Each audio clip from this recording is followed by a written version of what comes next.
Hi everyone, my name is Ruby Martinez. I'm 19 and I'm the Jewish Youth Climate Movement's education coordinator, and I'm so excited to welcome you to this first event of the Big Bold Jewish Climate Fest.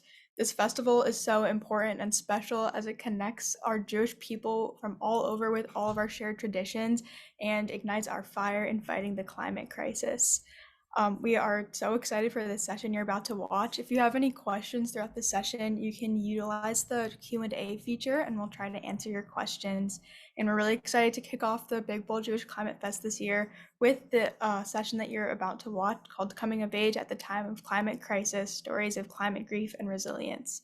This session will feature the work of young Jewish activists at the forefront of the climate crisis. As Gen Z, we're experiencing the brutal reality of the climate crisis and how it will impact our futures directly.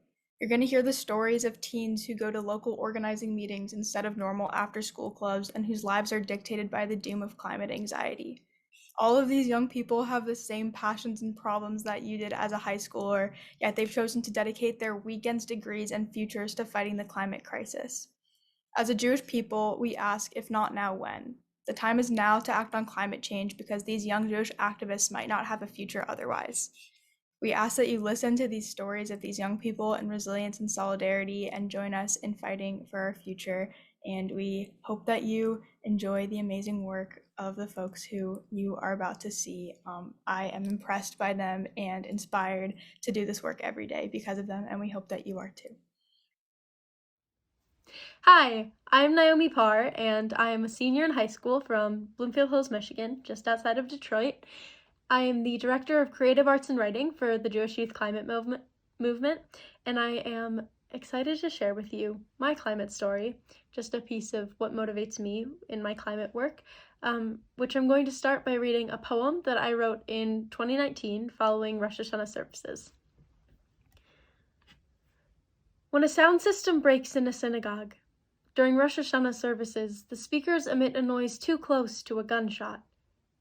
It is lightning, and the thunder that follows is anxiety so thick you can smell it. Every person stops, waiting for it to happen again, a second shot or a scream or something to say that was a gun. When it doesn't come, after 3 seconds that have stretched themselves into a year-long wait, when everyone has surveyed the door nearest to them, or how quickly they could climb under the seats, when each mother has instinctively put a hand across their child's chest, and the choir and the rabbis stare unknowingly into the crowd, silenced, when the cantor finally says, "Is everyone all right? Okay then, let's continue." It isn't until that moment the temple breathes again. So the main idea of this poem, that everyone's mind immediately jumped to a potential shooter in the building, expresses a really terrifying reality of anti-Semitism today. The poem takes us from a completely normal service 1 minute to the next, the most intense kind of fear, fearing for your life and the lives of your family next to you. And today, each of us lives this terrifying reality of being a Jew in America, which is to have the knowledge that what I was so lucky didn't happen very well could have. And yet, the ending of the poem, "The temple breathes again," is such a miracle because just like that, everything was okay. To me, as a climate activist, this story evokes a sense of jealousy.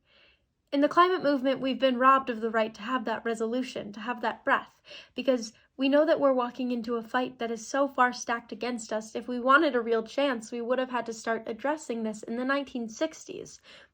There isn't a momentary spark that sets off our climate fears and a resolution to those fears the next moment. We are continuously and unwillingly dredging forward into a terrifying future. As a Jewish teen, I think I get to uniquely understand what those feelings can do, not just in that moment when you hear a speaker break when you think there's a shooter, but over time with environmental fear. Now, obviously, this is comparing apples to oranges, and I don't mean to use either of these important issues to invalidate the other. Climate urgency is not an insult to anti-Semitism. It's a motivation. We as Jews have an opportunity for understanding, to know what this climate crisis means more than anyone else.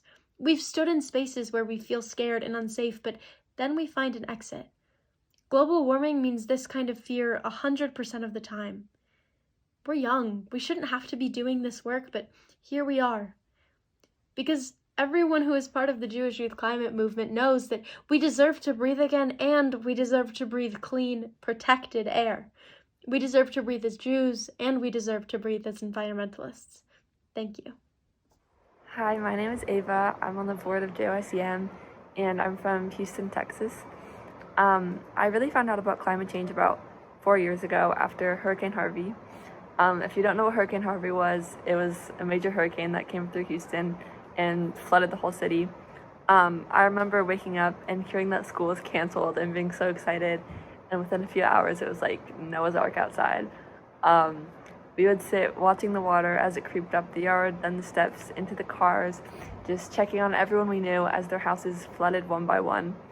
I felt confused. There had been floods before, but we'd always left town. So that was the first time I'd ever seen, a city become a lake. Naturally, this prompted the discussion of climate change. And I remember one specific moment when we were standing outside after the water had gone down. And my brother said that we had 10 years to stop climate change or we wouldn't be able to fix it. And I was like, what? I could not comprehend that we were literally wrecking our one and only planet for all future generations ever in a way that was completely irreversible. And we had maybe 10 years to change it, and nobody was doing anything about it. And I couldn't understand why everyone wasn't running around screaming, freaking out, breaking things. And I still feel that way a lot of the time. But after Harvey, the whole city was in ruins. I was supposed to have my bat mitzvah in about a month, and my synagogue and the party venue both flooded. One of the main connections between Judaism and climate is that Jews have had to fight to exist for most of our existence, and climate activism is literally the fight to exist. We can't have bat mitzvahs if the synagogue is flooded, kids can't go to school if the school is flooded, and who's going to pray to the sky that's drowning them? But somehow, the experience of Hurricane Harvey actually left me hopeful. Another synagogue opened up its doors to me, and I have my bat mitzvah there the next month. And everyone I knew was out volunteering, donating, rebuilding houses, distributing food, helping in any way they could. And it felt like, for the first time I'd ever experienced, a city of 2 million people had all come together. And I didn't realize that many people would ever come together just to help other people. And so almost as soon as I realized that we needed to save the planet, I realized that we could. When our backs were up against the wall, people came together, people were kind, and people were good. But don't get too hopeful yet, because I'm not. My house didn't flood, and what I experienced was my relatively well-off community's recovery. The effects of Hurricane Harvey are still felt across Houston today. The lost homes and possessions, the lost people, the trauma, the fear. My hope came from a place of privilege. And just around 6 months ago, we experienced another disaster, Winter Storm Uri. It snowed for a day and the entire city broke down. There was no electricity, no water, no way to get around. Homes literally collapsed under the weight. We are so unprepared for the changing climate. And even after that disaster, our leaders did nothing to fix the power grid and prepare us for the likely event that something like this happens again. It often feels like our leaders are betraying us with their inaction. They'd rather keep their power and their wealth than preserve the planet for future generations and for us right now. And it feels like they're abandoning us because they literally are abandoning us. During the storm, Senator Ted Cruz did not help his constituents. He fled to Cancun with his family. It is infuriating and heartbreaking and horrible. I don't want to be doing this. I don't want to be here. I'm 16 years old. In my free time, I'd like to be playing soccer or guitar. And if the climate crisis is my responsibility, then it's certainly the responsibility of every capable adult and certainly of every U.S. senator. Climate change can make you feel really powerless, but JYCM makes me feel powerful. The Jewish Youth Climate Movement gives me a way to process that climate grief by taking action And I really can't put into words how grateful I am to be a part of something where it feels like my voice actually matters and I can make change.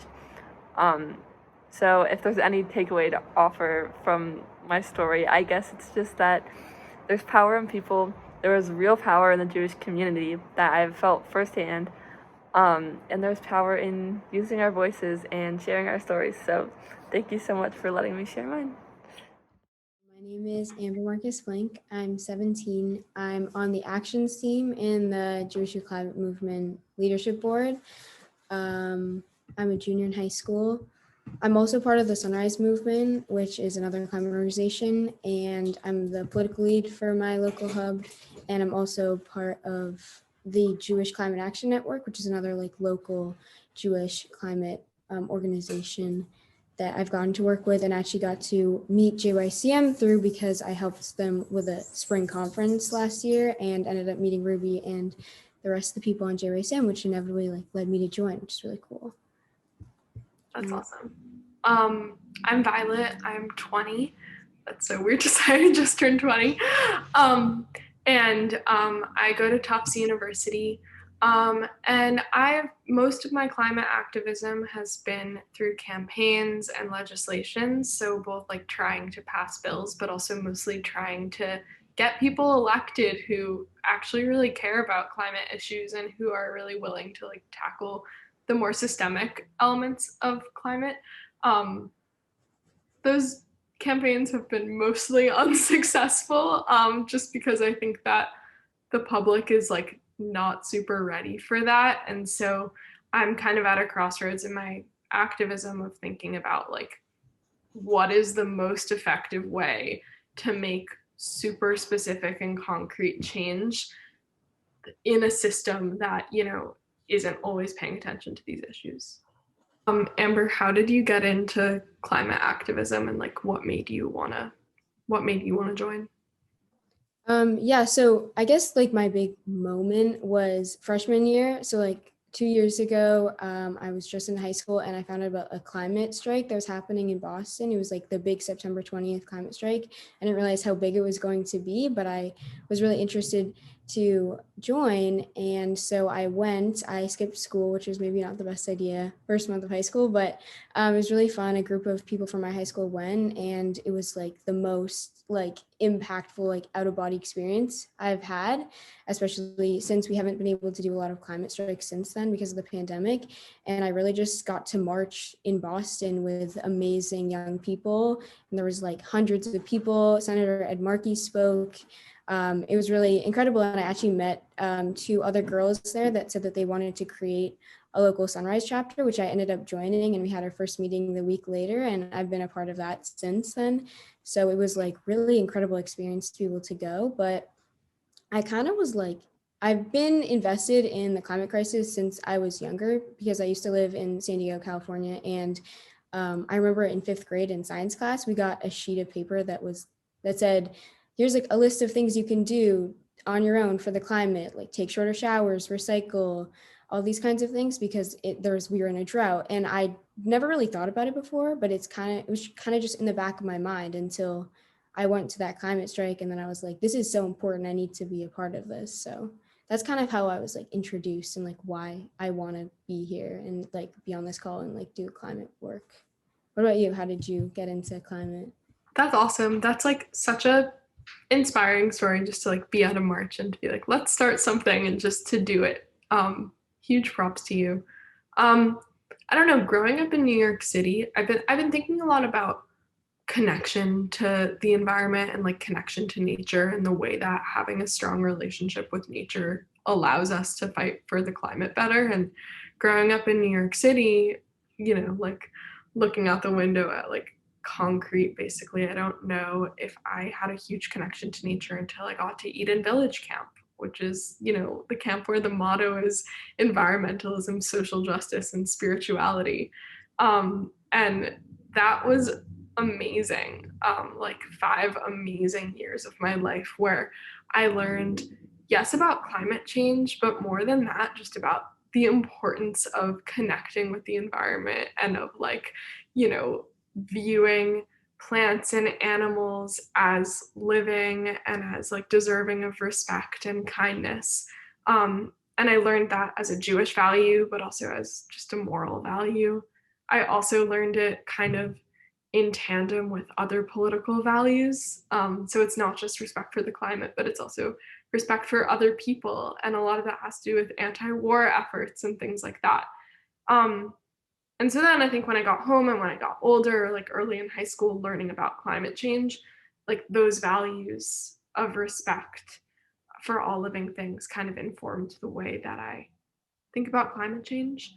Um, I feel a lot of time really hopeless um, because I feel that people don't have a connection to the environmental world. I think that we as a culture value individuality and kind of like progress in a way that disconnects us from the natural world and from each other. And so, I don't know, I've been thinking a lot about the way that climate solutions, it's really important to develop those connections and to root ourselves in love and unity as a driving force, as well as like things like survival that are also really important. Yeah, absolutely. I feel like the connection to the environment is so important. And I agree, like that's probably the biggest problem with like a lot of climate change and people that are trying to organize others to sort of like join this train of like fighting for the environment and going more sustainable is we've definitely gotten a lot more out of touch and we're a lot more industrial than agricultural. And that's so interesting that like you grew up in New York because I feel like I used to live in San Diego. I live in Massachusetts now. Like I'm very surrounded by trees or water and kinds of things. So it's really interesting how like two completely different people from like completely different like upbringings, I guess, sort of like we both found it. And like your camp sounds incredible. That's really cool. It's amazing. And I will say, like, I've been at college in Massachusetts for the past year and a half, and my kind of like perception of myself and my relationship to nature has completely changed since I've been there. Because first of all, I'm surrounded by Massachusetts kids. It's like mostly kids who grew up like going to Walden Pond and like, hiking and just being super outdoorsy. And that's just like so foreign to me. The idea of like on the weekends, like going to a nature reserve is not something that I grew up with. And I think that I've realized like these people are not necessarily like as involved as in like climate efforts as I am, like from a political perspective, but they're super involved in just like the preservation of the outside world. And I, growing up in the city, like previously viewed climate action as something that was like solely political, or like it looked like electing candidates, lobbying, or marching. And I've learned that climate action can really just be like taking a hike and appreciating the nature around us, or volunteering at there are a lot of community gardens near my school because my school's in a food desert, so volunteering at a community garden or a food rescue and talking about ways of bringing like sustainable agriculture into communities where there's no access to fruits and vegetables. And so I really think that like I don't know, I have a certain sense of envy for people who grew up with a little bit more of that. And I've been thinking a lot about how can we bring nature and environmentalism into urban spaces? Because everyone, especially like I, as a New Yorker who is able to like get out of the city and visit relatives, have a lot more access to um, nature than a lot of people do in cities who are maybe less well off than I am. Yeah. Um, I completely agree. I think that's a very different perspective that I don't always think about a lot. But where do you see where do you find hope in the climate movement and like what kind of people do you surround yourself with so that you can have people in case like I agree it's oftentimes kind of hopeless sometimes we're literally fighting an existential crisis. So like what kinds of hope do you have that inspire other people? Um, I don't know, just being in communities is such a wonderful thing. Like, I think that whenever I feel pessimistic or beaten down, I like read a depressing article in the news, when I like go to a sunrise meeting or like go to a really cool event that my Hillel puts on about climate, I just like am so there are so many people out there who really care. And I think like that's one of the beautiful things about like having this climate fest, even like the fact that like so many people are in a pandemic are tuning into this. You know, maybe we're not in power right now, but there are so many of us. And that's just like really nice that we're in community together. What about you?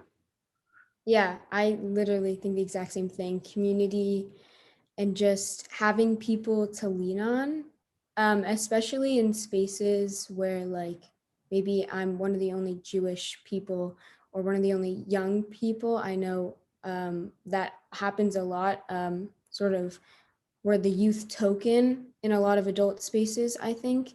And so getting like a community of that I resonate with different voices, getting the Jewish Youth Climate Movement and getting to be Jewish and celebrate climate and fighting for that, or being in the Sunrise Movement, which is a youth-led movement. I guess JYCM is also youth-led, just being able to be in spaces where like I feel representative and like valued, and just get to lean off of people and work together. And then when we accomplish something so big, or I've also worked on like different campaigns and maybe they did lose, which was obviously not the outcome I wanted, but I got to spend 3 months working for amazing climate advocating candidates and getting to meet amazing people, and still felt like there was success and hope, even though we didn't necessarily get the outcome that we wanted. So, yeah. Um, have you been in a lot of spaces where you're like one of the only Jewish people or one of the only like young people or women or things like that? Yeah, I feel like that tends to happen a lot, which is interesting because I feel like in the climate movement, being a young person, maybe not always, but in certain spaces, being a young person, being Jewish, and being a woman are often in the minority in groups, in spaces. And so I definitely feel like the token person a lot. Like this conference that I got to work on last spring, I was the youth coordinator. So I would join weekly calls with the people running the conference so we could plan for a lot of months. And I was one of 25 that was under 30, really. Like, um, and yeah, I definitely feel like it's sort of hard to be that the only young one in that space or be the only girl. And then, especially with a lot of things happening last year with Israel versus Palestine, I think being Jewish in climate spaces was really hard. And especially, I find in certain organizations that aren't particularly Jewish climate organizations, there aren't a lot of representatives. But what about you? How do you feel in certain spaces with your Yeah, identity? I can definitely understand that. I think that because, well, in my experience, the social justice spaces that I've been in, whether it's like campaigns or organizations, are majority women, which is really empowering and I think creates a really uplifting space in my experience. This semester was the first really experience that I had being one of the only girls in the room, or in many cases, the only girls in the room, and that was with Hillel. Um, and it was a little bit naive of me because I really hadn't been in a male dominated space in so long. But it was really challenging. And I think that the whole time, I've been working with Hillel and trying to both like develop more like sustainable practices within the organization, like compost at meals and things like that, but then also like more structural issues like supporting local legislation and like how can like we as an organization fight for more systemic climate issues. And I think there's been a lot of pushback, and I really believe that like sometimes you have to make people a little mad and a little upset, and like sometimes that has felt really alienating or really isolating, or kind of like I'm putting myself out there like in a community that I really care about, and there's a risk of being scrutinized, but it's also really exciting to piss people off who need to be pissed off, you know? And like, I think that that's a place where being a young person in a climate movement, or really in any movement, is so exciting, right? Because like we get to stir the pot a little, and we get to come in and be a little spunky and be the people that the older folks maybe roll their eyes at because they don't necessarily have the same like ticking time bomb that we do. Um, but I don't know, it's worth it. And that's kind of what I've been repeating to myself when things get tough. Like, I'm doing this for a reason, and I'm pissing off the right people.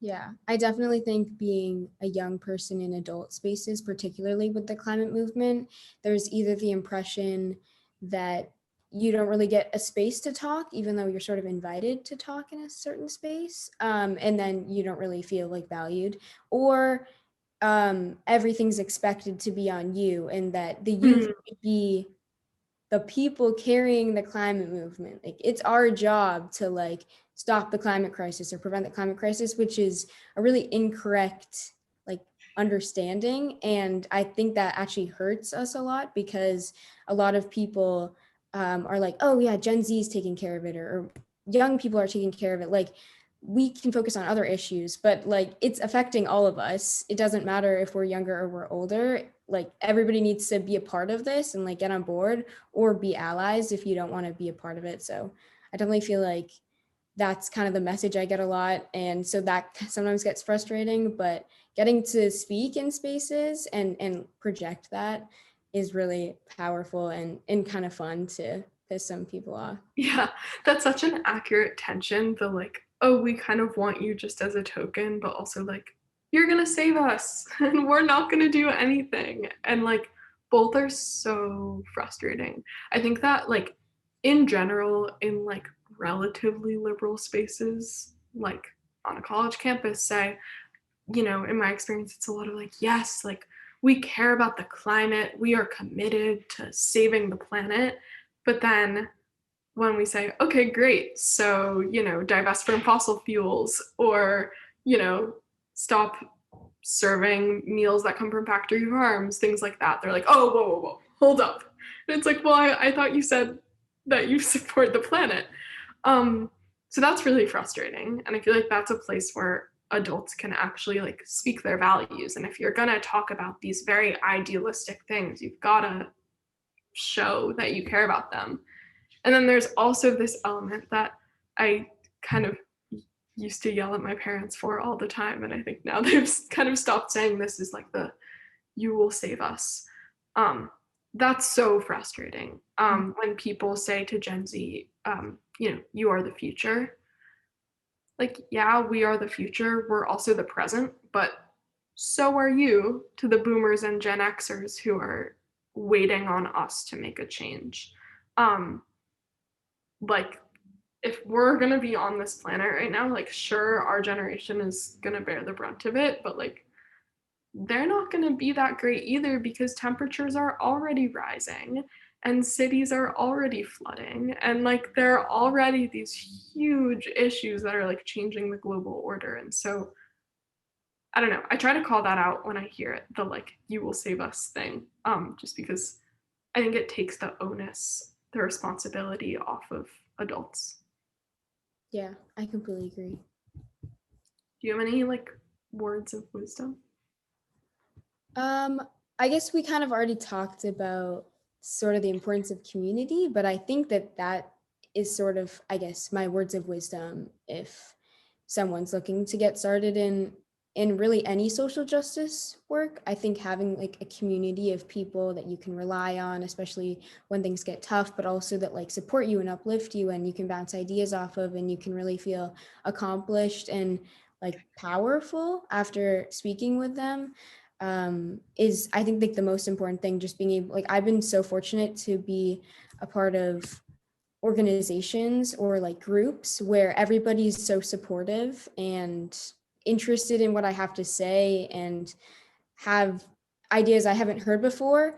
And I think that that's really important to find, whether like it's in a climate movement or just with your family or at a synagogue or really in any space. So I feel like finding your people to help that have the same like motivations and values as you is probably like my number one thing.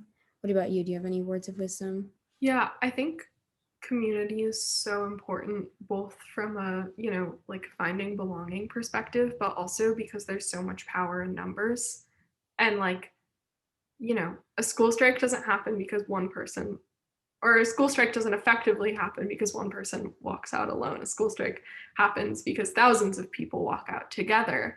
And like that shows like we're being serious about this and so many people care about it. So the power of community is, I think you're so right about that. And then I would also say, as for, kind of looking to adults about what adults can do, I think that this is such a cliche, but listening. And not just listening, not just like, oh yeah, you care about the climate, we care about the climate. Not just listening in words, but like listening to youth in a way that is like specific, like responding to specific things that youth want changed, empathizing, even though, maybe an older person can't 100% understand what it's like to look at this like grayness of our future with the climate crisis, like really being able to try to step in our shoes and understand what that's like, um, and respecting that we have a unique role to play in this crisis and like we should be given the platform to do that.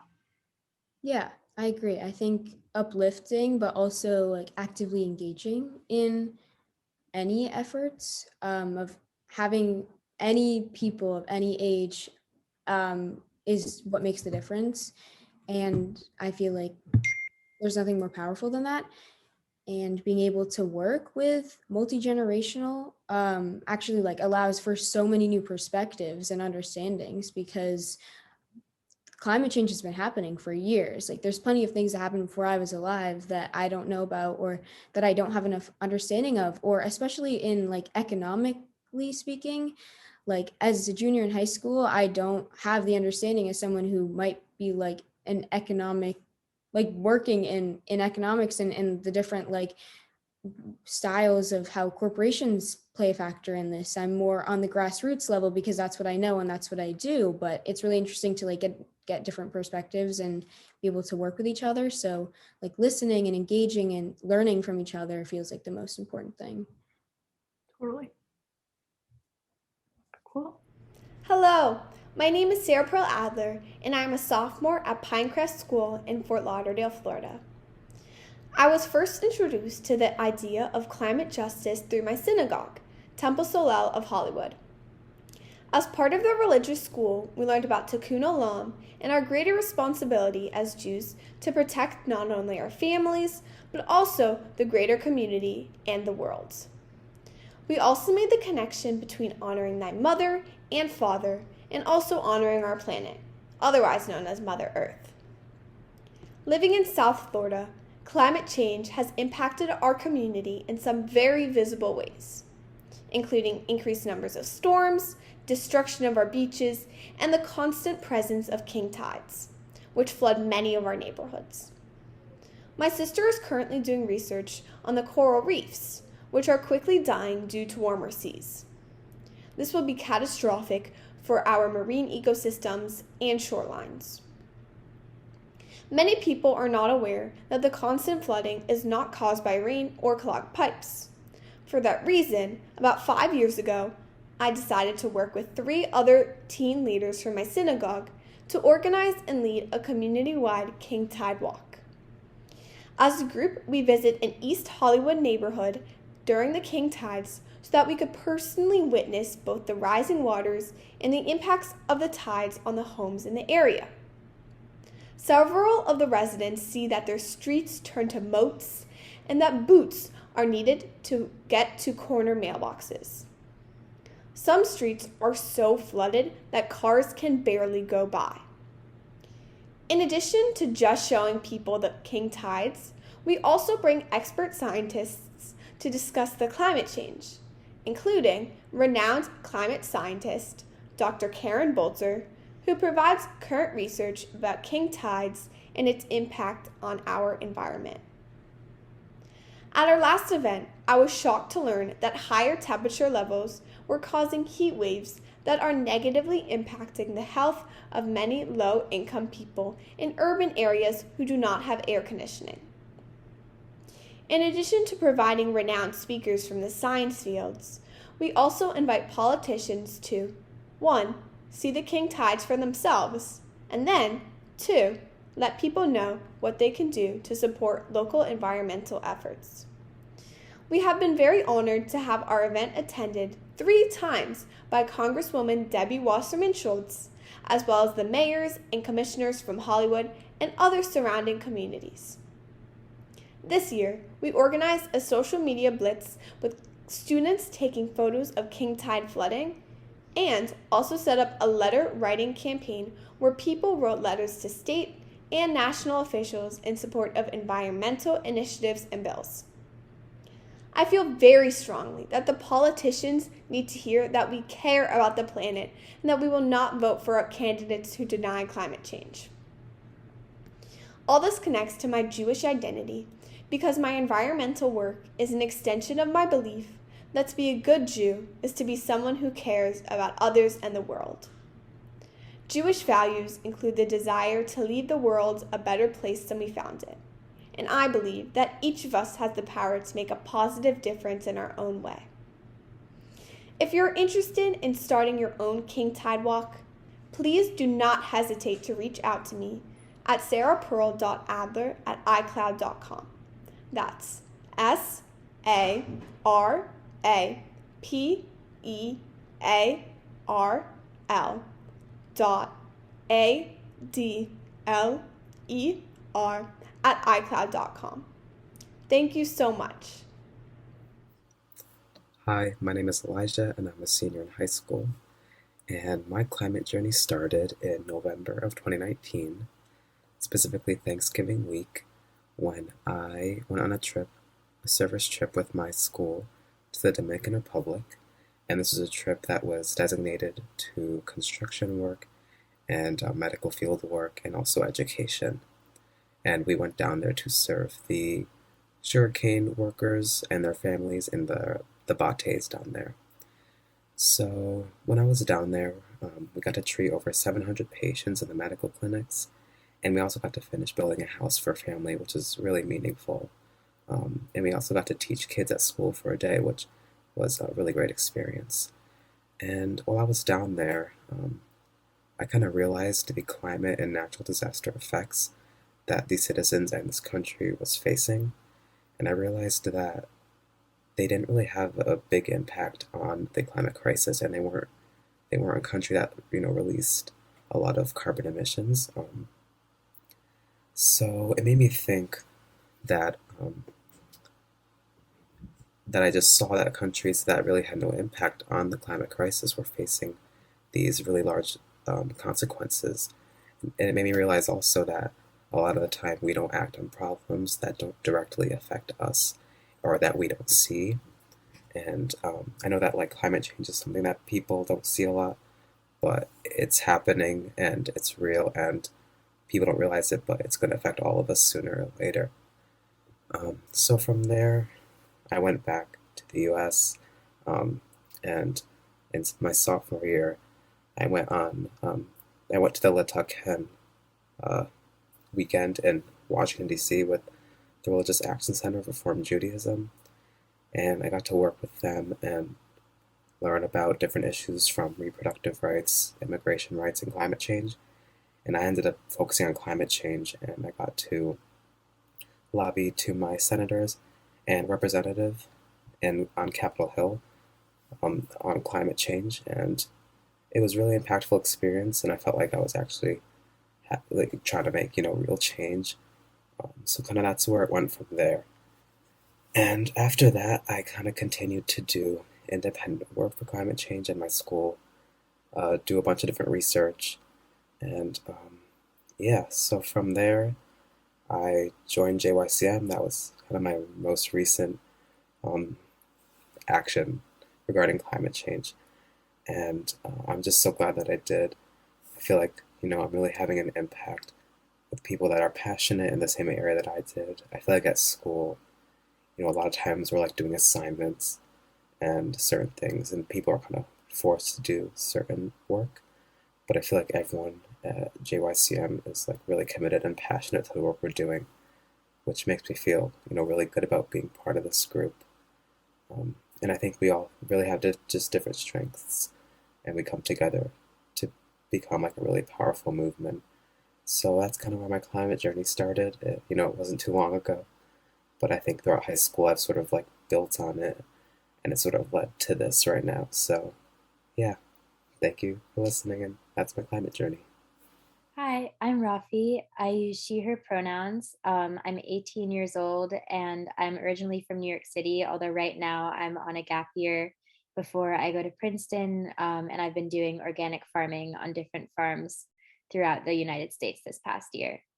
And then within the context of JYCM, I am a graduated leadership board member and I'm still involved as one of the AMI team in the current AMI team fellowship.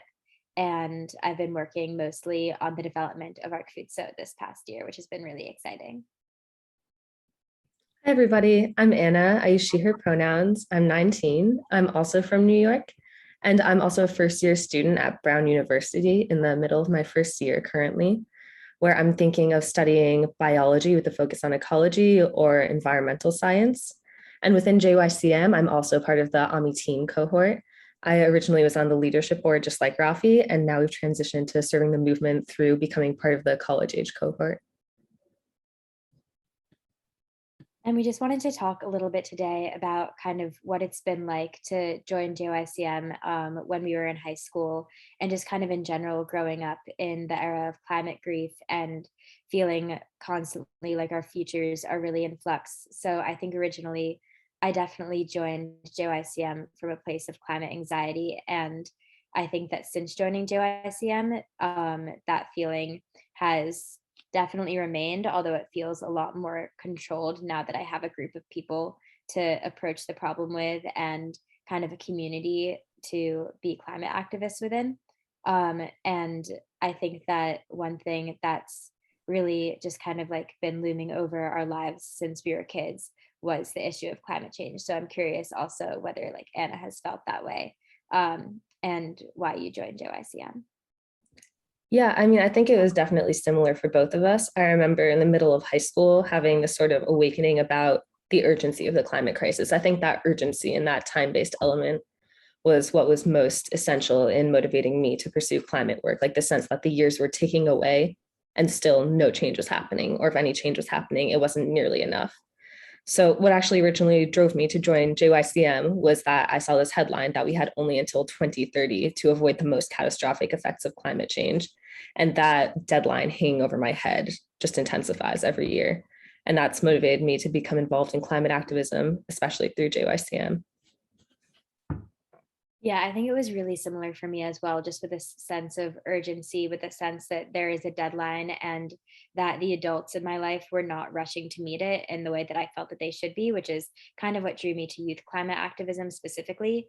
Because when I was in a space with a lot of other youth, it kind of felt like all of us were coming from this same place of having to change the way that we were thinking about our future based on climate change and kind of like coming from a completely different angle from our parents' generations because we were starting to realize that the plans that we thought we could have in place for our future and the way that we were thinking about our college education and post college and our careers could be completely destroyed by climate change. The places that we were planning on living when we grew up and the families we were planning on building, it felt really difficult to make plans when there was so much uncertainty and so much that we just was completely up to chance and completely up to what our parents' generation decided to do. So part of why I started being an activist as a young person was because it felt like my future was kind of um,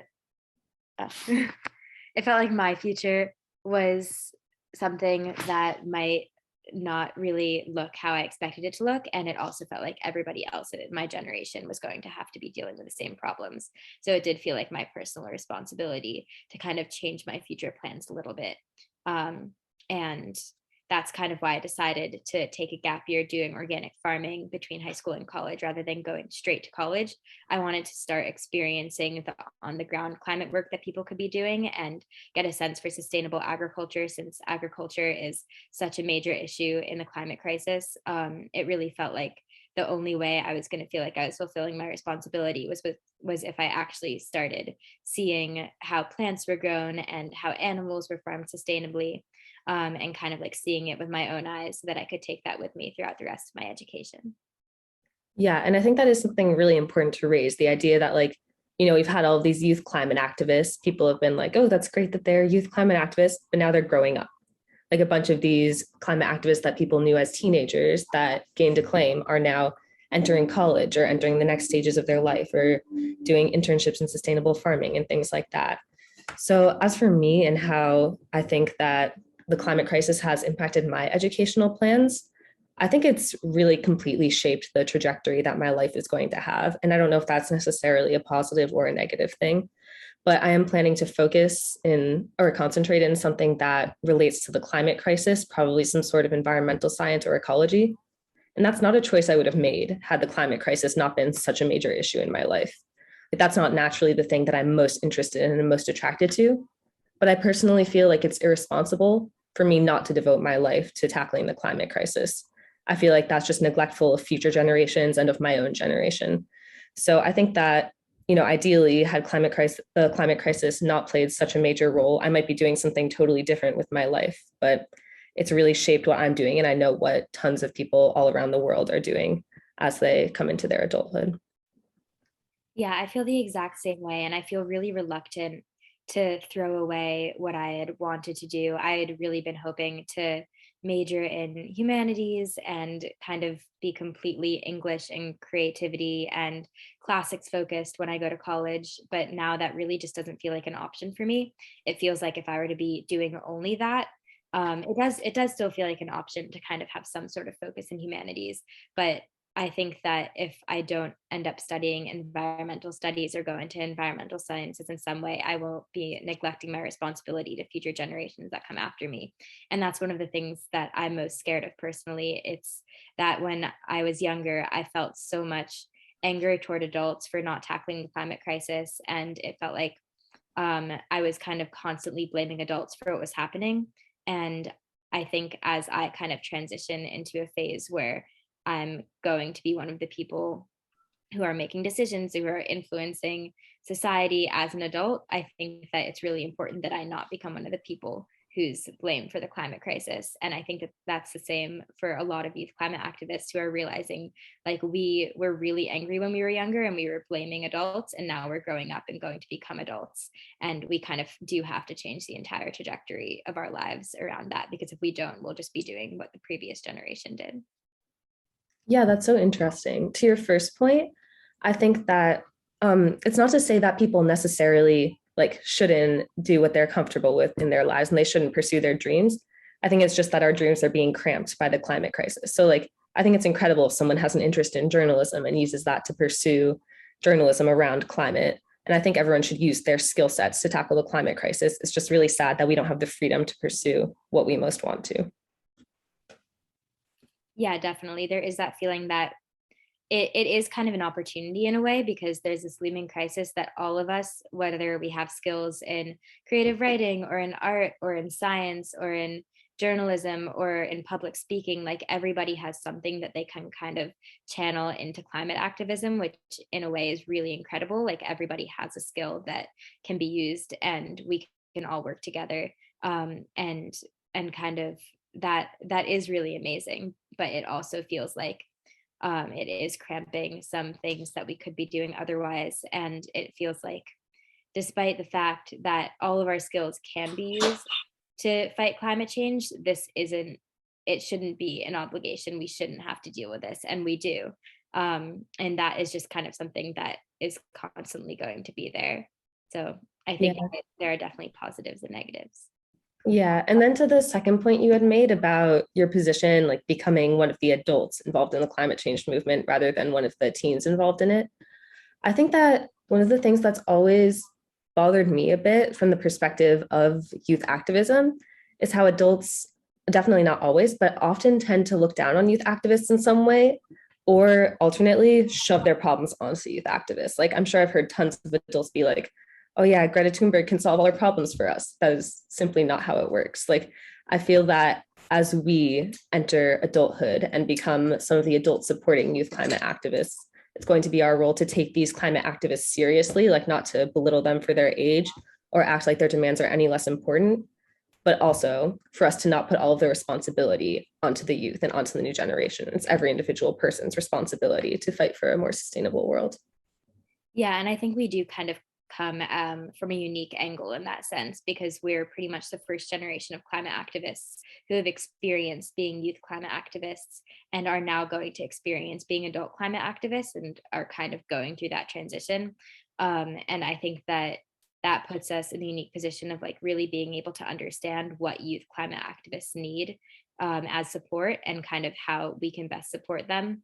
So I think as we transition into adulthood, I think that you make a really excellent point. We just kind of need to figure out how we wanted to be supported when we were youth activists and how we can best center their voices while continuing to be activists ourselves rather than shunting our problems onto them and saying they'll solve it all. But we already did our work. We don't have to continue. It's both that we have to continue doing the work that we've been doing, and we also have to shed light on the new generation and help them be climate activists in the best way possible.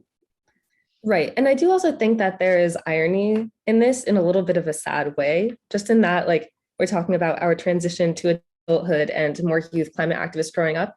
In reality, we don't necessarily have that kind of time. Like, we're on such a short time frame to be able to change so many major aspects of how our planet is run and how humans interact with Earth.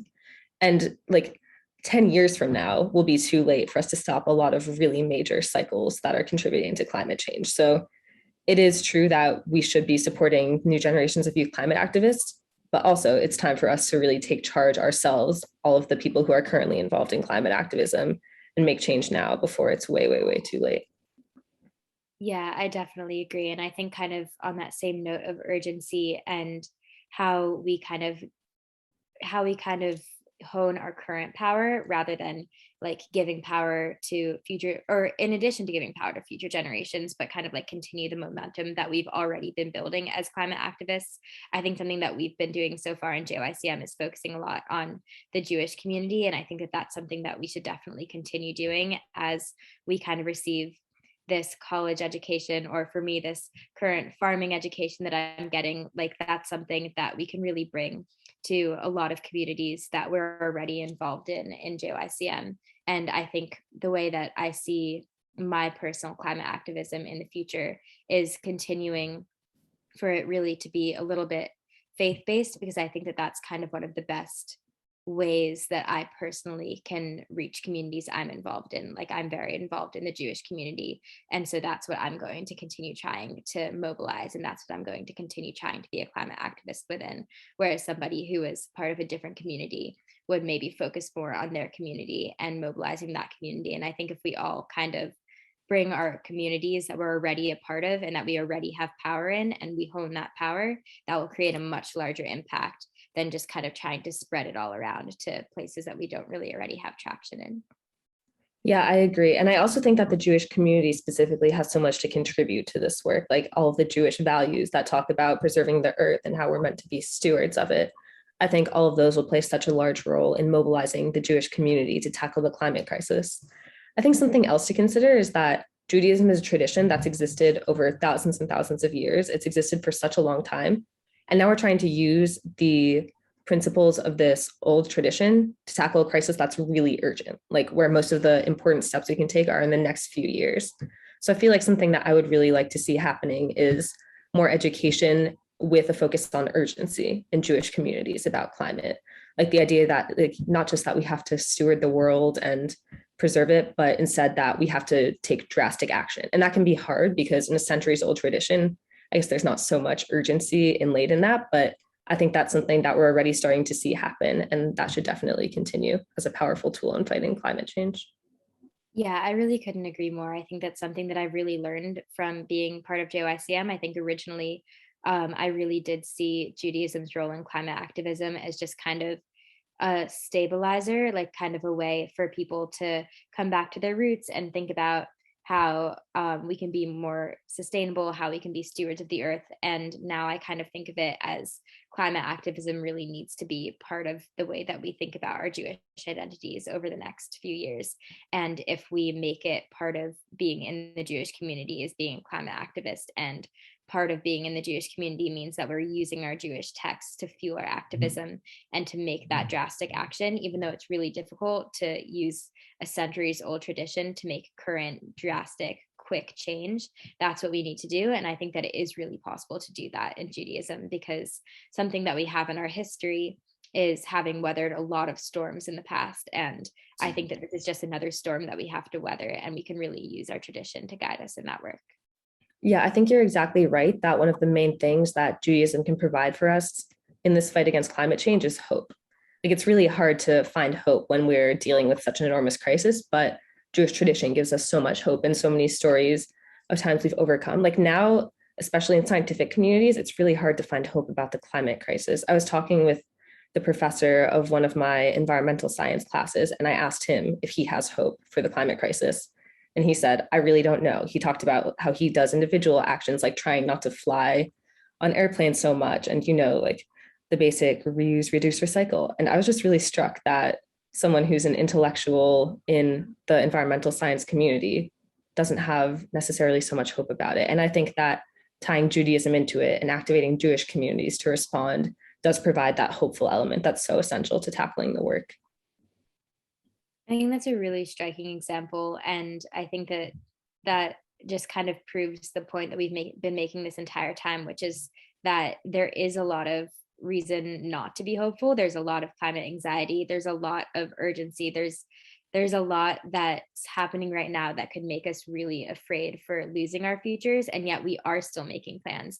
We are still planning to study things in college and to use those, to use what we study and to use what we learn and whatever skills that we end up gaining from our college experiences to continue our activism as adults. And I think the fact that we're making those plans in the first place both demonstrates our fear, but also demonstrates our hope. And I think a lot of my hope also comes from being in the Jewish community and from being able to turn back to our Jewish texts and our Jewish tradition and kind of feel really supported by it and feel like there's a reason for me to be doing this, because I'm trying to create a world where this tradition can live on after me.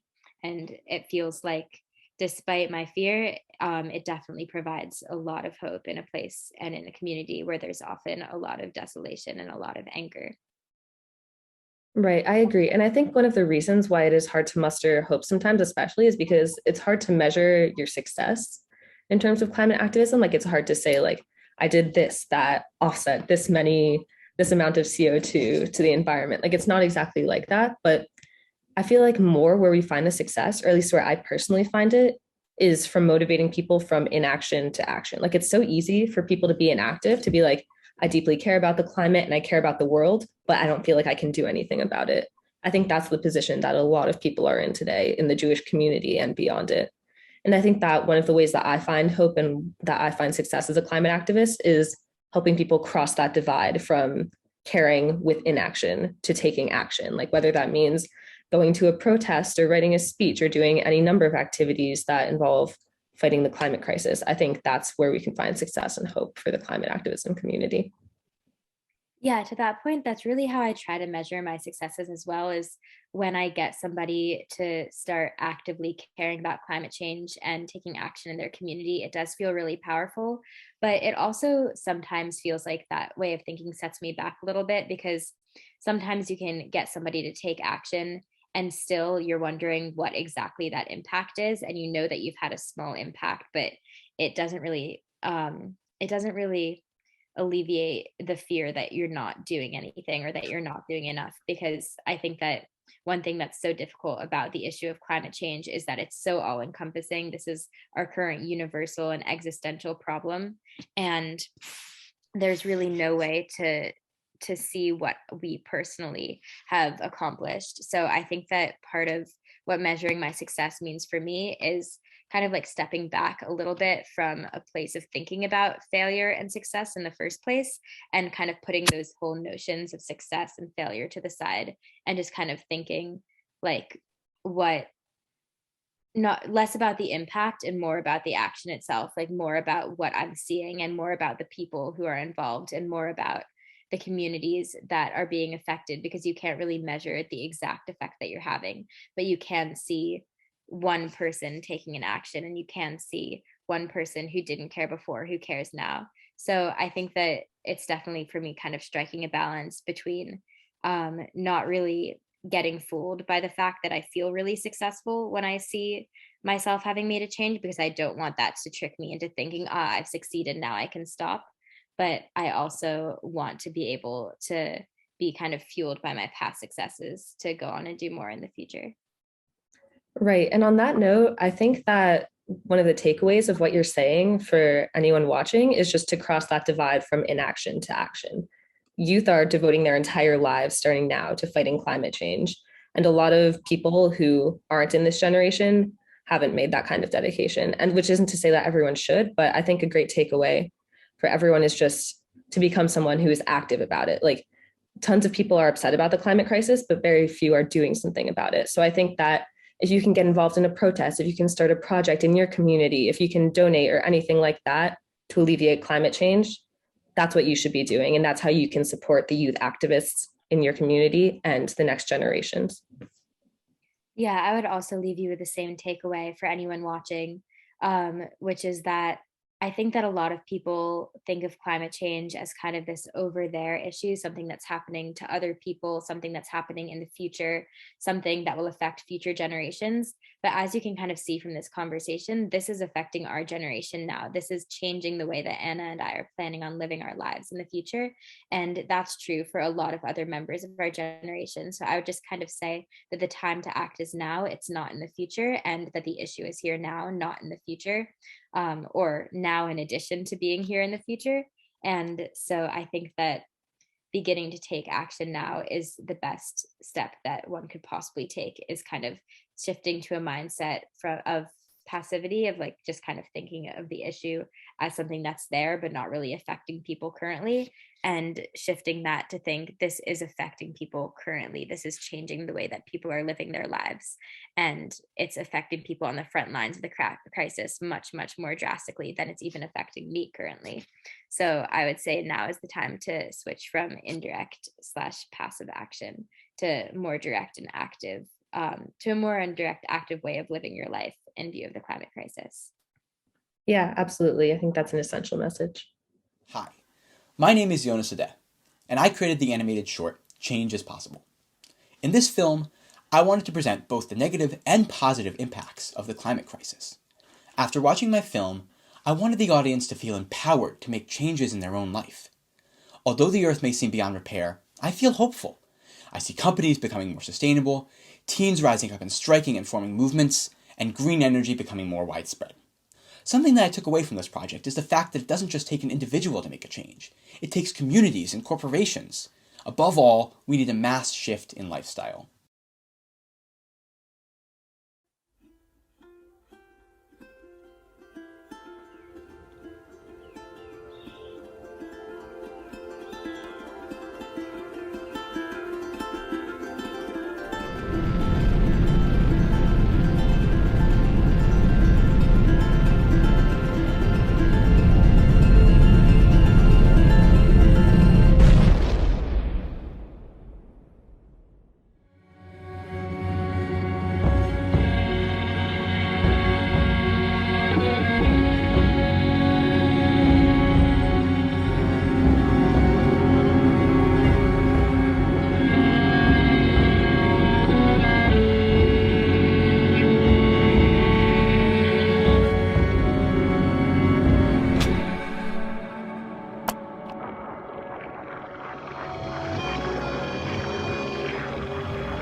Hi everyone, my name is Sonia Littman and I'm currently a junior in high school in San Jose, California.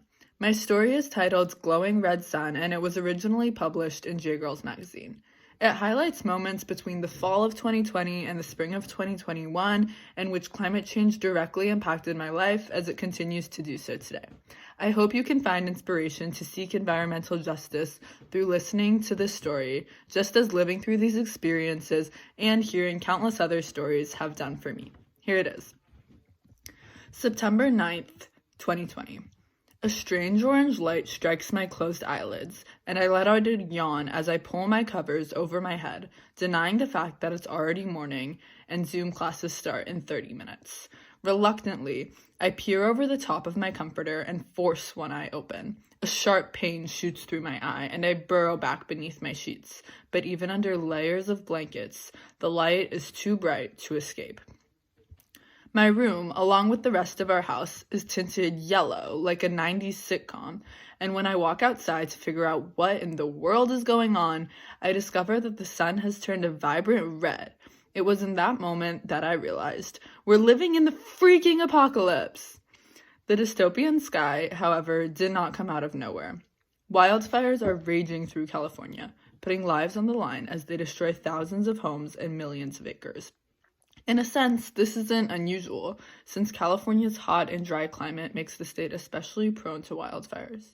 When controlled, they're vital to the forest's natural cycle of growth and replenishment, dispersing seeds, nourishing the soil, and removing old underbrush. I always found it strangely interesting how something so destructive could be exactly what the forests needed to stay healthy. The problem is, the fires have become outright conflagrations, and the forests are far from healthy. September 28th, 2020. Finally, it's raining, or misting, or snowing? Either way, I head outside, confused and excited to take in the semi-rare occasion. But wait, there's no water falling from the sky, and there's no rain clouds up above. Instead, ash is raining down from massive clouds of smoke, ominously consuming the sky in every direction. My dad checks the fire map of the area we're staying in during our week-long getaway in Sonoma County. Overnight, the plethora of active fires around us have moved in, and they're traveling closer by the hour. 50 miles away, 30, 10, 5. Our plan was to stay another night, but we decided safest to get going, even though no official evacuation orders have been made. So we pack our bags and head out to the car, which is now blanketed by flecks of gray ash. Slightly bluer, yet still smoky sky appears up ahead, and the sun reveals itself in its fiery glow as we make our way back to the Bay Area. It feels as if rising global temperatures and melting polar ice caps were the burning bush, a striking sign that something we were doing as a human race needed to change. We ignored the burning bush, and God sent burning forests, a last warning signal that the damage to planet Earth would soon become irreversible, and our negligent CO2-emitting actions are coming back to bite us. January 18th, 2021. The fires are long gone and we can all breathe a big sigh of relief, right? The skies are blue, the air is healthy, and I'm getting ready to go on a bike ride with my friends. My biggest concern at the moment, shorts or pants? Shorts or pants? I checked my weather app and it's 75 degrees, so shorts it is, I guess. As we pedal down the city streets, all we can seem to talk about is how ideal the weather is, how it's the middle of January and there's not a single cloud in sight. But not even a mile in, beads of sweat are dripping from under my helmet, running down my forehead to be swatted away by my eyelashes. Mark Twain is often quoted saying, "The coldest winter I ever spent was a summer in San Francisco." Well, some 100 years later, the hottest summer I ever spent was a winter in San Jose. Don't get me wrong, no one's complaining about the shining sun and crystal clear skies, but there's something alarming about these seemingly utopian conditions. So little rain now is only allowing forests to dry out, creating more kindling for the next fire season, and setting us up for yet another round of catastrophic consequences, another season of glowing red suns. So you're still not convinced that climate change is that important? Come to California and see for yourself. It's not a story, it's a reality. It's not on its way, it's already here. And most importantly, it's not one person's responsibility to fix, it's all of ours. The United States just rejoined the Paris Climate Agreement, taking one step toward a cleaner future. What step will you take? Thank you so much. My name is Asher. I use he, him pronouns, and I live in Fort Lauderdale, Florida. On JYCM, I serve on the public relations team. I'm so grateful to be sharing my climate story with you all today. The day I learned about climate change was a tough day. I knew my school didn't have recycling, and I was concerned about that. Since I had learned at a young age how important recycling was, I decided to do some research on the environment and found out about climate change through YouTube videos. No, this doesn't make sense. My parents would have told me about it, I thought. However, through researching, I found out that climate change is indeed a real and human-caused issue. I was even more shocked when I found out that my home, like all other South Florida homes, is likely to go underwater in a matter of decades. I thought of my life in Florida, a place where I love living, a place where I've grown up all my life, and I realized that climate change would make it impossible for me to spend my whole life in Florida. When I learned about climate change, I thought of my younger cousins who were too young to know about climate change. I thought of all my friends, especially in Florida, who would have to move like me.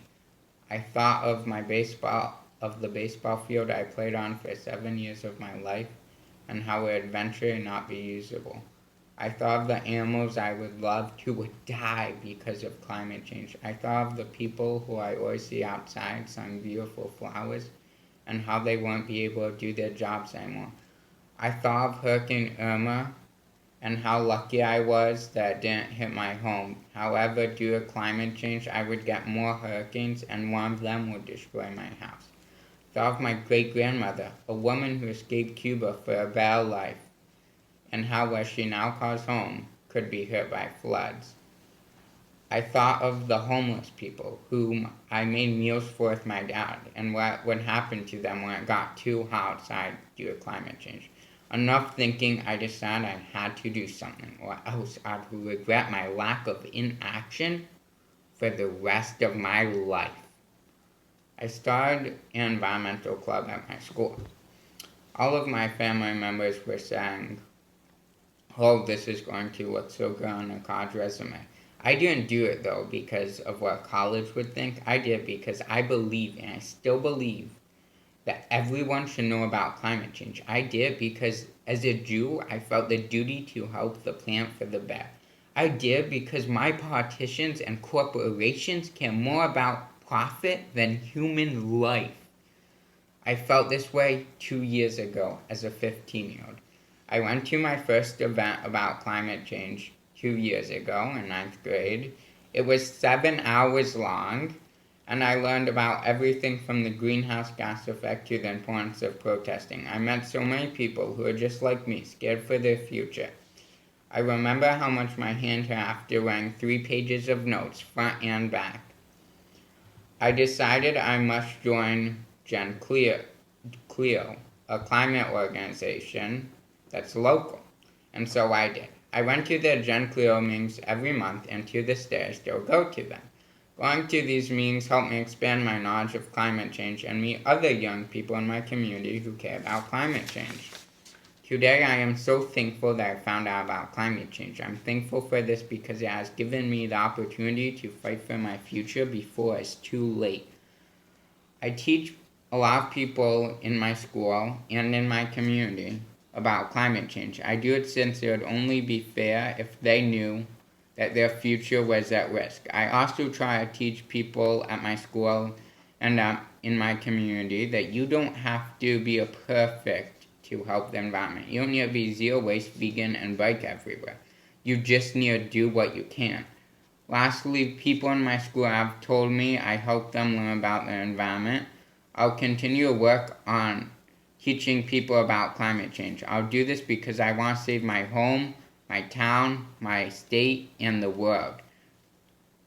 I ask you all to please consider joining a local or national movement such as JYCM so you could help save the world. Thank you. I'm Shane Citronbaum, I'm in ninth grade. I live in Livingston, New Jersey on Munsee land, and I am on the JYCM leadership board.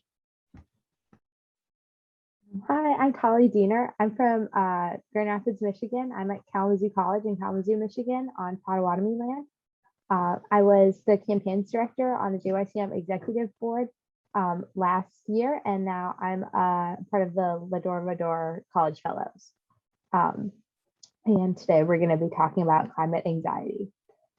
Shane, how do you relate to climate anxiety or experience it or in your daily life, and how has that changed since you've been involved in activism? I think I'll start out just by like talking about, I guess, how I've known climate change growing up and how that's changed as I've learned more about it and how it changed coming to JYCM. So I've known about climate change since I was little. Like my mom taught me a lot about it, my family, my school. And I remember even when I was it must have been first grade, it was the 2012 election about 2 weeks beforehand, and there was a snowstorm. And so the elementary school and the high school were all together because our school's power was out from the snowstorm. And it was about 2 weeks before the election, and I was telling them to vote for, trying to tell the high schoolers to vote for Obama because Mitt Romney was pro-coal, not even realizing that they can't vote. And so ever since, from like a little age, I cared about the environment. And I think knowledge about climate change was always around me. It's not like I hadn't really ever heard of it. But as we got closer towards where we are now, and it got worse, and you could really see its effects more visibly everywhere, that's when I started to worry about it more. And especially with Greta Thunberg and her protests, which I read a lot of the news about that around that time.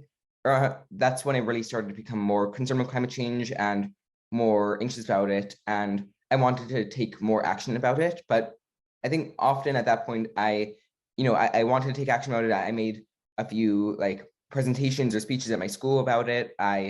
I would bring it up in conversation. I'd talk to people about it, but there really wasn't much I could do, like in terms of actually getting things done. So I was really just looking for a place where I could actually achieve climate action and fix this huge crisis I was worrying about. And so that's where I found JYCM. And I think JYCM has been really helpful just in helping me feel like I can do something.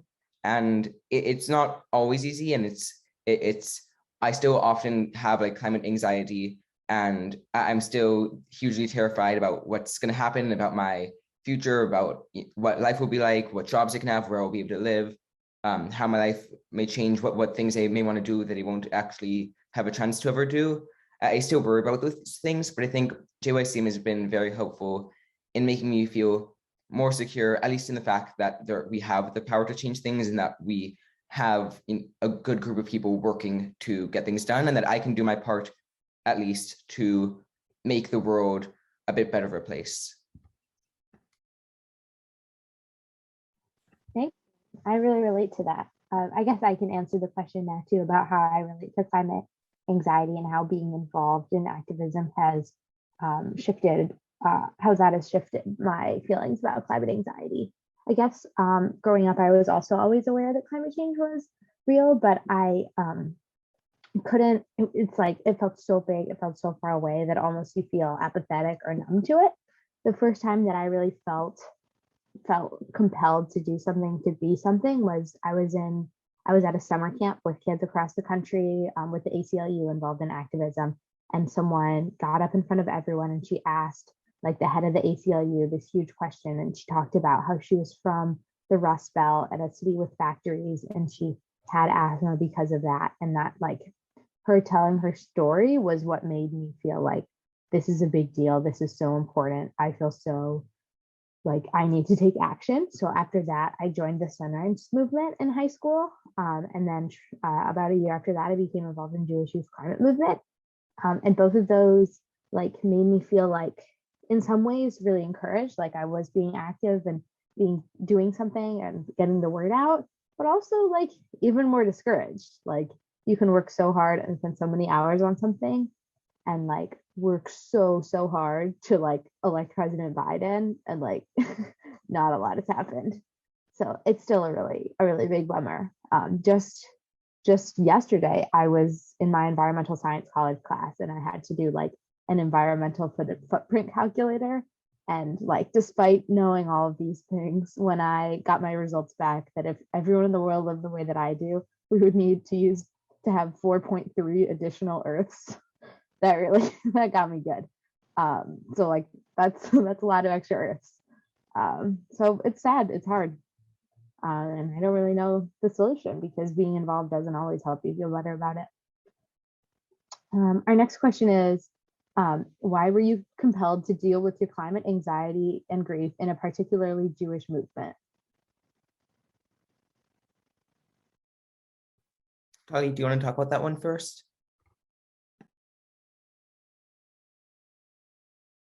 Oh, you want me to talk about it? Sorry. Okay. If you'd like to. Okay, sure. I felt compelled to deal with my climate anxiety and grief in a particularly Jewish movement. I think that I initially had just heard about Jewish youth climate movement and I thought that it sounded really cool. I think something that's really incredible about the Jewish community is that we are such a community. There's such a sense of shared values, shared experiences, shared histories that it really makes people feel on the same page. And that's really exciting. And because the Jewish people have such a sense of community, that makes organizing and making change really powerful and meaningful. And I know that our Jewish values really compel us to take action on this and encourage us to question everything in the world around us and to hope and dream of a better world, using things like tikkun olam, repairing the world, pikuach nefesh, the inherent value of every human life, all that. And so being in this inherently Jewish movement is really exciting because we all understand those things and share them, and that feels really special. When I first heard of JYCM, I don't think what immediately drew me to them was the Jewish part of it. Sorry. I think at that time I was looking for, I guess, I'd already been involved in some climate organizations. Like I had been in Sunrise. I was like signed up to get emails from a bunch of different groups.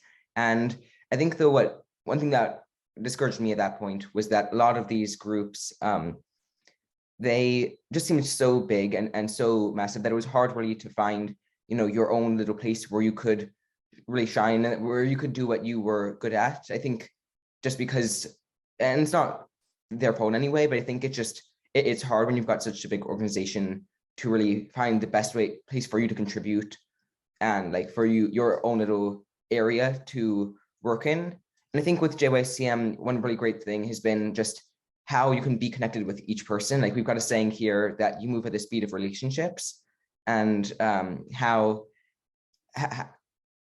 like I know everyone in the leadership board, and I've met a lot of people through the Kfutzot, and it feels like a real community. And I think that's the biggest part of it for me.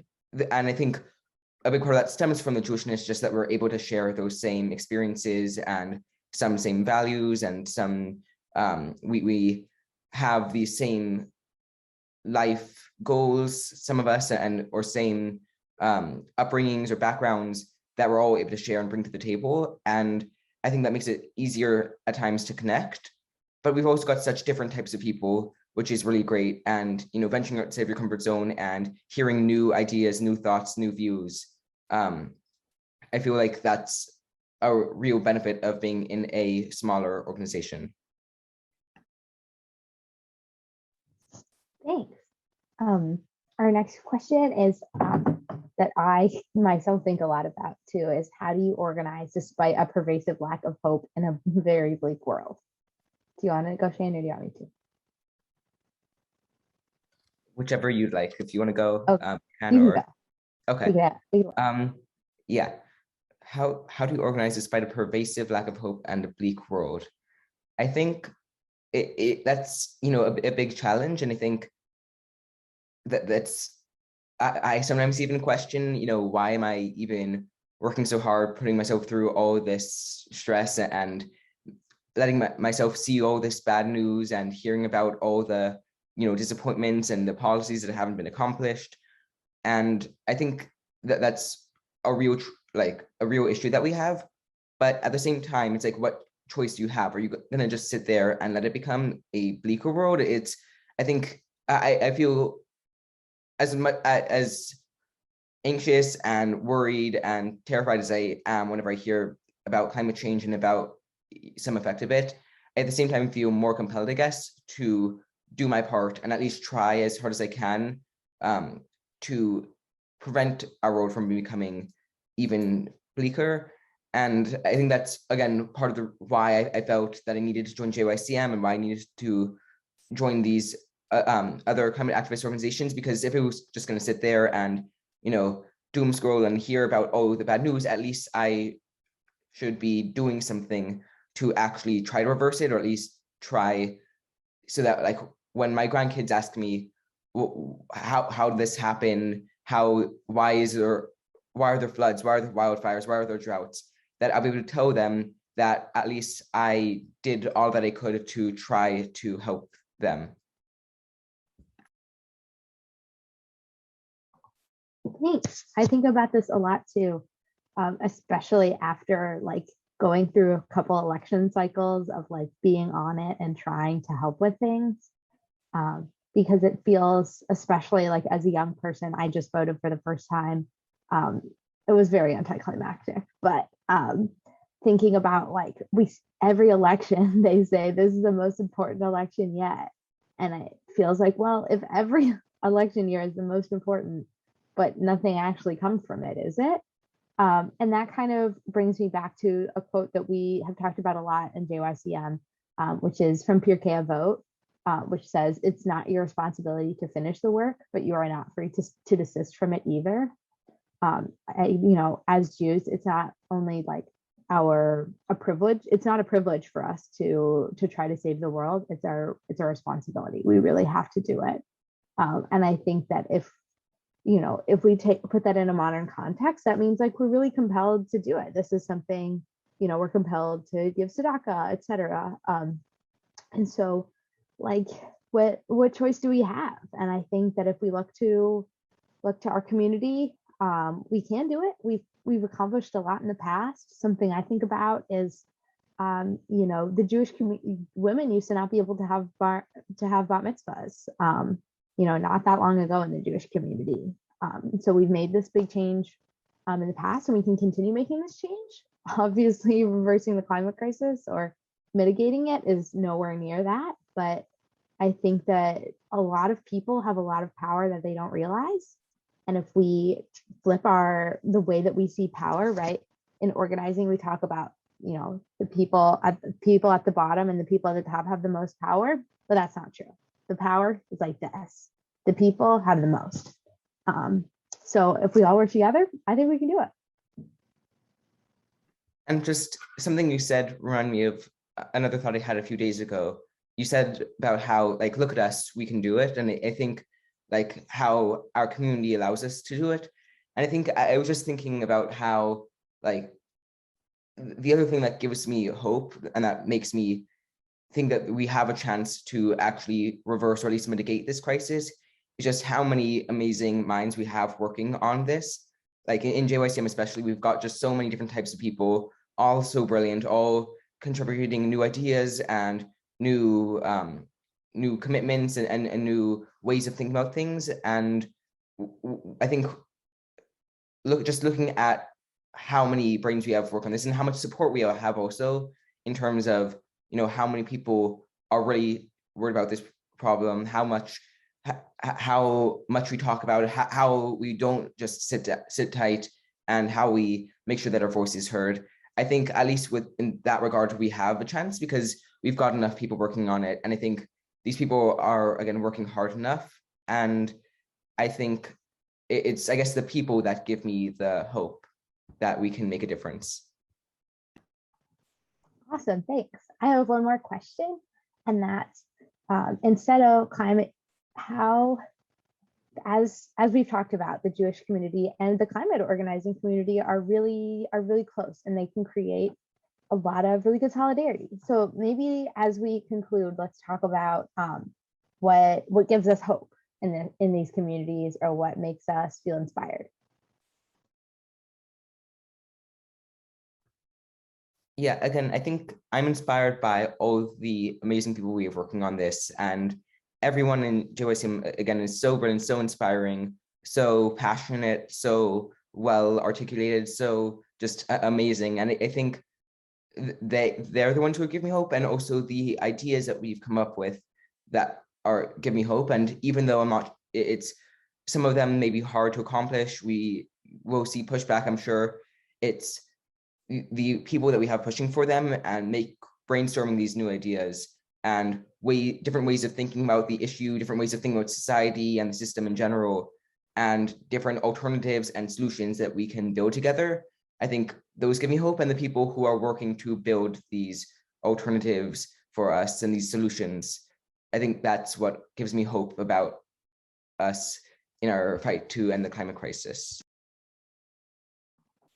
Awesome, thanks. I really agree with a lot of that.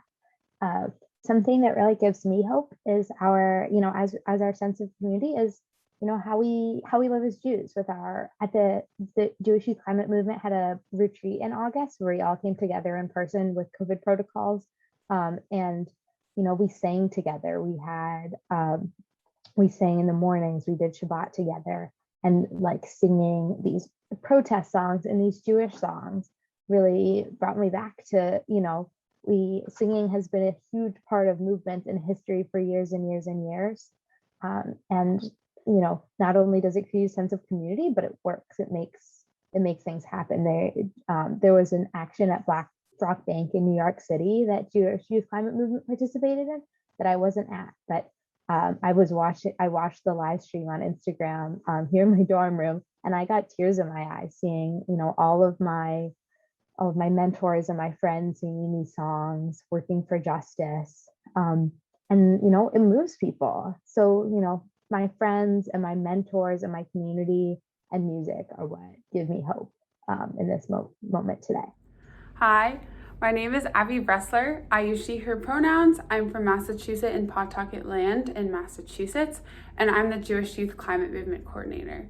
And shortly before college, I developed a respiratory condition that I now know is an invisible disability, and I started to feel heat in my body. And so suddenly I could feel the climate crisis in my body on increasingly hot days. And the summer between my sophomore and junior year of college, I stayed in New Hampshire where I was going to school for that summer. And I'd never been in New Hampshire in the summer, but I figured, should be a really cool and nice place to be. It's north, it should be great. And then there was a heat wave where it was 100 degrees every day for a week. And I just could not breathe. I was wheezing. I was just miserable. I was taking my inhaler all the time and it was doing very little, and I just really couldn't breathe. And as I was going about that week, I was thinking about this as my present, as my future as someone with a chronic health condition and disability, and how the climate crisis was here and was really going to continue to impact myself and other disabled people harder and other frontline communities harder. And I knew in that moment that I had a choice. I knew that I could continue on doing some half effective, not really effective things for change, or I could really find a different way forward to get involved and really make a difference in stopping the climate crisis and achieving climate justice. And it was shortly after that I was scrolling through social media and saw some posts about youth climate justice movements that I could join. And I saw that they were in community and they were making change together. And I decided to join a youth climate justice movement, and I learned so much about organizing for climate justice and about building community and everything. And that was really the beginning of my step forward into this way of taking collective action for really bigger change at the systemic level that we know we need to solve this crisis, not the small things like compost and Meatless Monday that I had known firsthand were not making a difference at the scale we needed and were burning people like me out. And so it was so amazing to be a part of these movements. And I really got a lot of skills and experience in the secular climate justice space. And then I was really looking for a Jewish home. And that's when I found Jewish Youth Climate Movement and was able to join and become a staff member there. And really, that has been the home for me. And I think my story has a lot of lessons to be learned, a lot of things that I think when I look back on it. I really think about disability justice as both climate grief and also hope, right? So for me, the idea of living in a world where I can't breathe and where my people, my community with disabilities is hit harder than others is a really big source of climate grief for me. It's truly hard to imagine living in that world, and some days it is already very hard for me to live in that world. But also this community, this disability community that I've found in the many spaces I have now been in is really a source of hope and resiliency, because disabled people have been learning how to adapt and survive and thrive in spaces that weren't built for them in moments of catastrophe for generations, and have so much of the knowledge that we need and could be used to solve the climate crisis. And that goes for other frontline communities and marginalized communities as well. And really, that gives me a lot of hope, knowing that we aren't starting from scratch here, and that we are really stronger together and stronger with all of these different communities involved. So I really hold that hope. And then I also hold hope and resilience in community, and especially in the Jewish community. Really, the praying and the singing and the spirit of the Ruach really gives a lot of energy to me and makes me feel like I have hope and community and resilience in this hard work. Last year, at the end of the year, I had the honor of talking to many people on the Jewish Youth Climate Movement Leadership Board about their experience for the year. And I asked them each what their favorite part of JYCM was, and every single one of them said community, said really that it was the people of knowing that there were other young Jews that cared about the climate crisis, that they could work with every day to make meaningful change. That was their favorite part of the movement. And I think that really speaks volumes to just how we must go forward. And now when I think about that Pirkei Avot teaching that I was thinking about when I learned about climate change in 8th grade, the idea that you really are not free to ignore this work, but you also don't have to complete it. Really, I realized that that is best done in community. You know, the impact that I could have by myself without the context of a lot of people power was very limited, but the impact that we can have together as a movement is really powerful. And I think back to my 8th grade self, and I think she would be proud and thrilled to know that there are millions of young people all over the world that are rising up for climate justice, and that adults are starting to listen and the conversations are really starting to change. And that now there's a total community of young Jews who are building this community, building power, and working towards change for climate justice today, and bringing the whole Jewish community along with them. And my 8th grade self would feel so much hope for all of the change to come. Thank you. Hello, everyone. Thank you all so much for being here, for being so many of you here for the entire hour and a half. Ruby and I are so honored to be in this space with you, to learn from our fellow young people about what it means to be part of a generation that has been asked time and again to have hope and to envision our futures, and yet to do so amid the calamities that are surrounding us on the daily. We've heard from the beautiful stories of our leaders at the Jewish Youth Climate Movement and our allies at organizations like J Girls. We've heard from conversations from our activists and from people in our networks. And we have heard from things from a variety of mediums, from dialogue to poetry. We know that we're in this fight together with all of you, and all of you who are here as young people or as allies. We cannot thank you enough. As it says in the chat, there are many ways to get involved, through potentially starting a kivutza, a local chapter, encouraging your young people to do so at your synagogue, your school, your local institution, by donating to our winter fundraiser, by reaching out to JYCM and asking simply what can you do and can you be involved. For us, as you've heard today, having hope is a really tenuous thing. It can feel inauthentic, or that there is really little reason to do so. I recall, though, in response to this, a conversation I had recently with one of the fellow activists at JYCM about hope, and she was feeling a really strong loss of hope. And what I told her, we sent a few emails back and forth, and we were struggling to come up with an answer, and we thought, you know what, hope is kind of like a lot of different types of faith. You don't give up to the tradition, you don't give up the love of the community and the people and the ritual just because your faith is dwindling in the actual thing. It's far bigger than that. It's about this image of the future and how we are trying to survive. And for us, the activism and the moving forward is far greater than the immediate hope that our political reality or our economic reality may hold back from us. We do this work because we know it is intrinsic to our very survival, and that's why we are here together. So thank you all once again for being here. I hope you have a wonderful night.